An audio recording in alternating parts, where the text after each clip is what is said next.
Our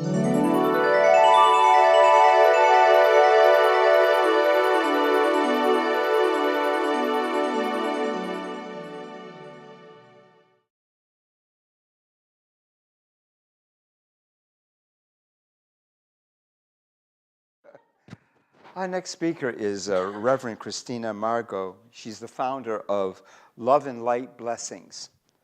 She's an advocate of growth expansion. She was ordained in October of 2001, and since then has expanded her knowledge and expertise in the areas of health, business, and spiritual growth.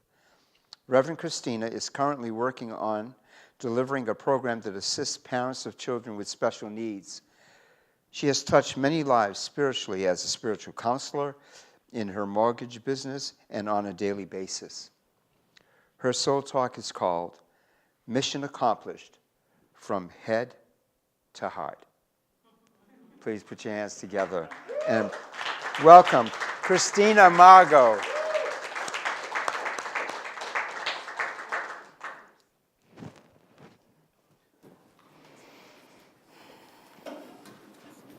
Wow. I'm so honored and blessed to be here.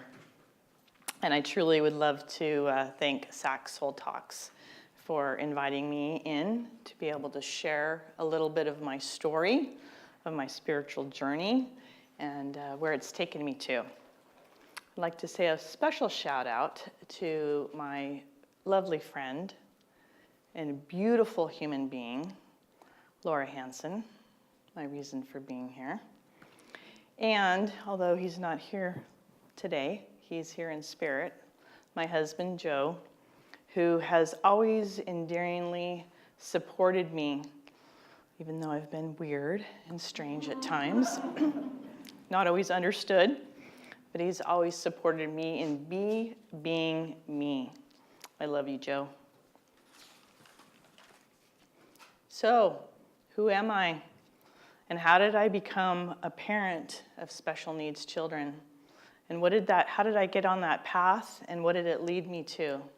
And where am I going from here? And that's what I'd like to share with you today. Please allow me to share a little bit of my background so you can understand my journey. I was born in 1962 in St. Louis, Missouri. Stubborn, right? Stubborn mule. little undertones there when you get to know me.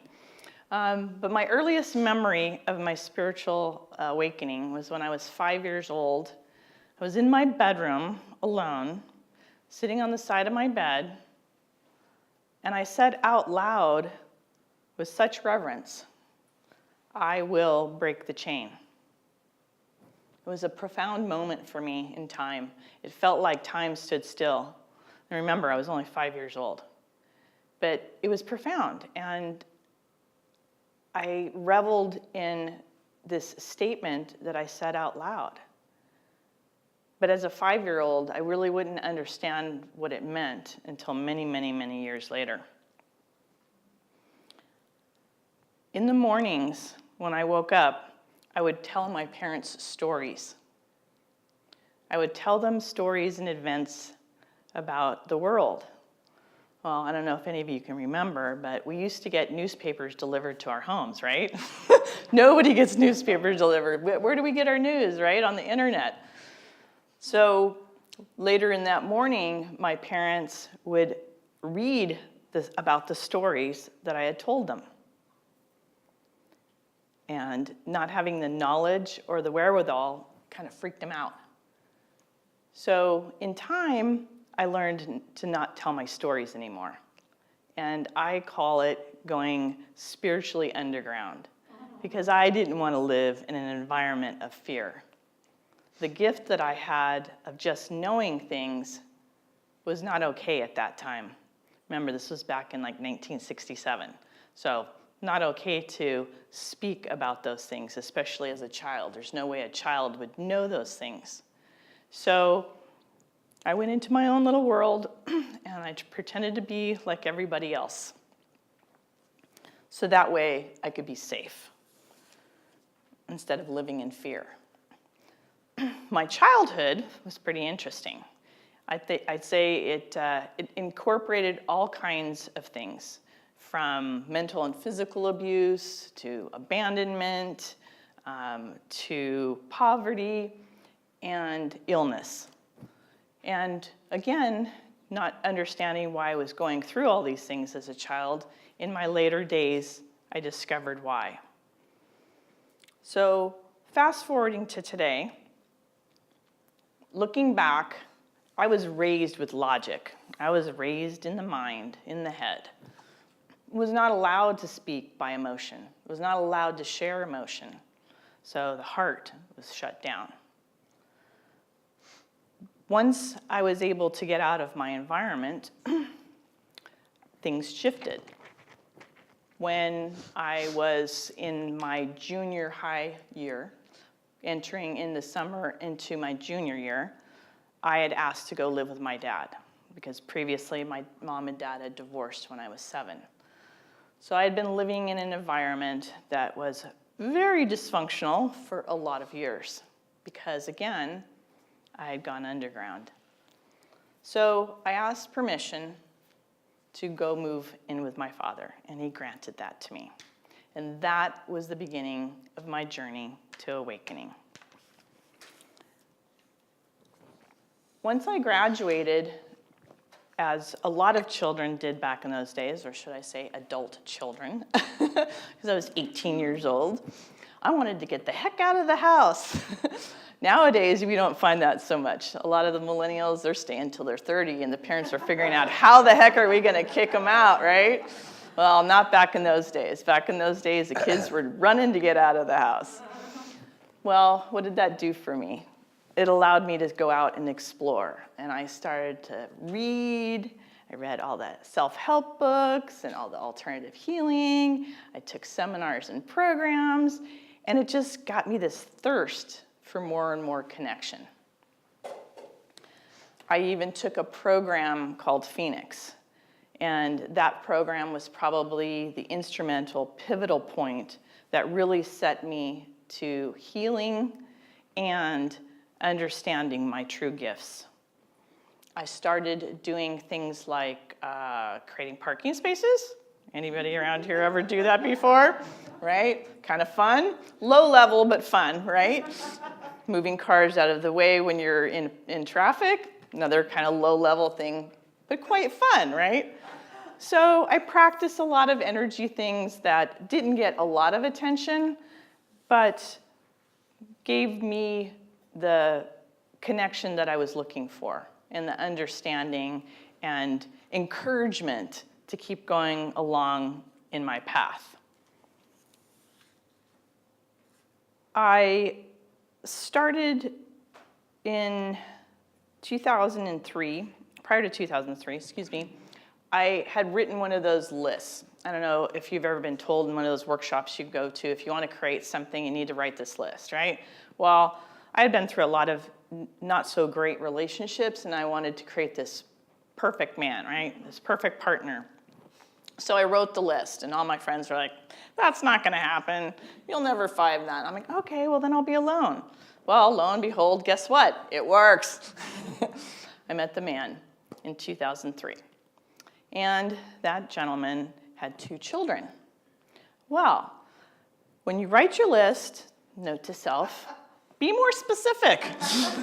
Because I didn't write anything about the family dynamics. Lo and behold, instant family.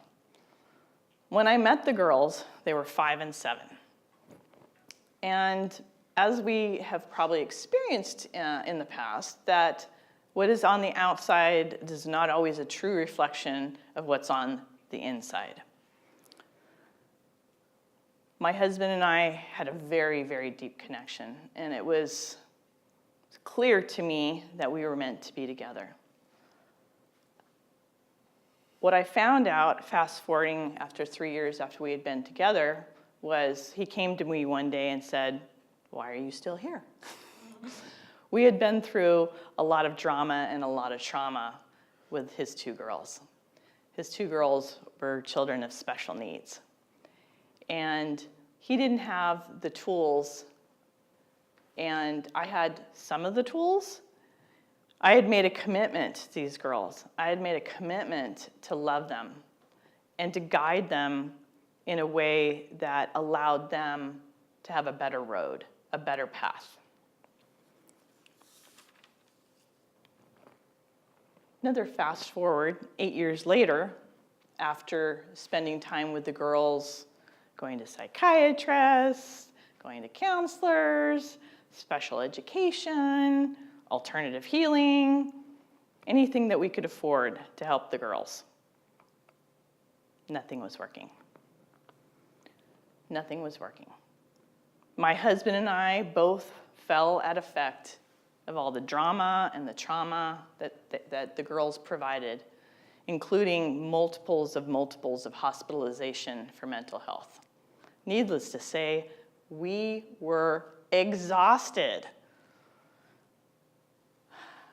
How did we survive? How did we survive? Well, I chose to go within.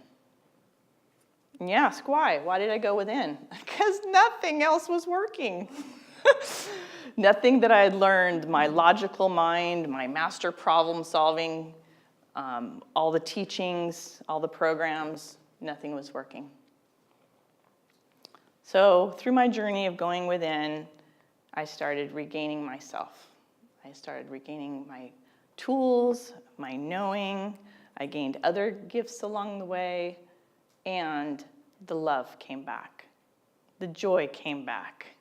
The insight came back. And I knew at that point I was in the right place.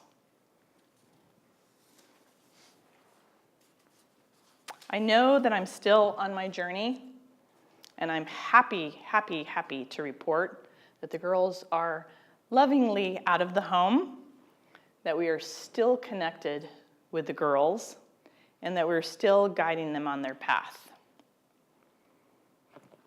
Through this journey of being taxed as a parent with children with special needs, and my journey to go within, I was able to come out on the other side mentally, physically, emotionally, and spiritually healthy. Recently, in the last year and a half, unsolicited people have approached me for healings, personal healings, business healings, house healings. And the boat has turned, the ship has turned. And now I'm able to help others because I know and understand the path that I took. I have the awareness of what it is that got me to where I am today, and I'm able to help them because of that. Some people say that I'm a leader. No, I'm not a leader. I'm a guide. I'm a guide, and I enjoy and I revel in helping people to find their next step. What's come to me is that I am now able, with my roadmap, with my operational manual, to help those who haven't yet been able to come out on the other side. As a guide, I now can take that information and help others.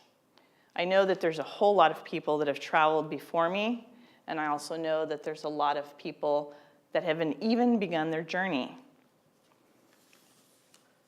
My intention and my hope is to be able to share my tools and my knowledge so that their road in parenting with special needs is a little less bumpy and a little less bruises on all levels, both spiritually, emotionally, and also physically. One of the things that got me from my head was going into my heart and expanding my heart. And what I'd like to do today is to invite you to travel to your heart. So if each of you would mind, if you'd like, you can close your eyes, and we're going to take a little journey, if you'll allow me to be your guide. Go ahead and breathe. Come into your own self and your own space. And think of a challenge that may be in front of you or behind you or somewhere down the road, and give that problem or that challenge a number from 0 to 10. 10 being where you don't want to go, 0 being in love and light.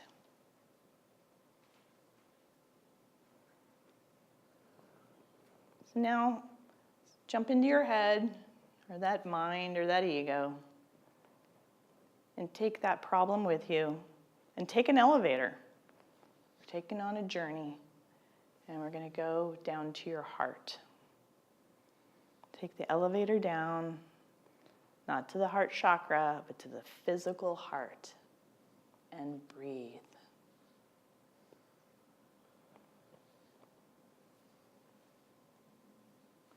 I'd like for you to call in that column of beautiful white and golden light and bring that down through the top of your head and through your torso, breathing as you go, down your legs, out through your feet, and for you to visit Gaia at the center, and connect. And take that beautiful column of white golden light and expand it as wide as your aura. And continue to breathe that in. Coming from your heart space, thinking from your heart space, what is the number on that problem or challenge that you previously brought with you?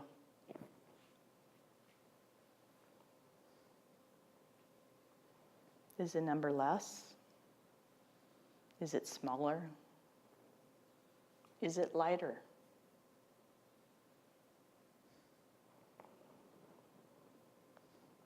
Now, take your heart space and breathe and expand the room that you're sitting in. Take another breath and expand it out to our city. Take an even bigger breath and expand that out to our space, our state. One more big deep breath. And expand it out to the US.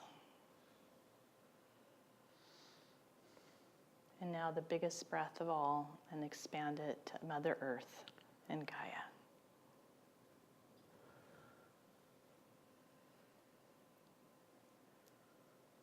Coming back to your personal heart space. What number are you now? Is it smaller, lighter, less? But we're not done yet. Now we're going to call in the light packets. Call in the light packets from Sun, from Gaia, from the archangels,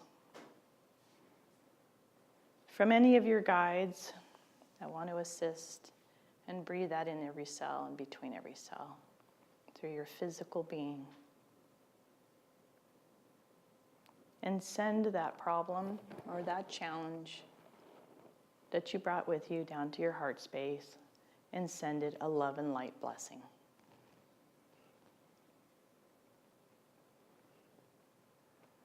And when you're ready, come back into the room and open your eyes. Alrighty. Did anybody get a reduction in number or a smaller problem? That's my hope for you.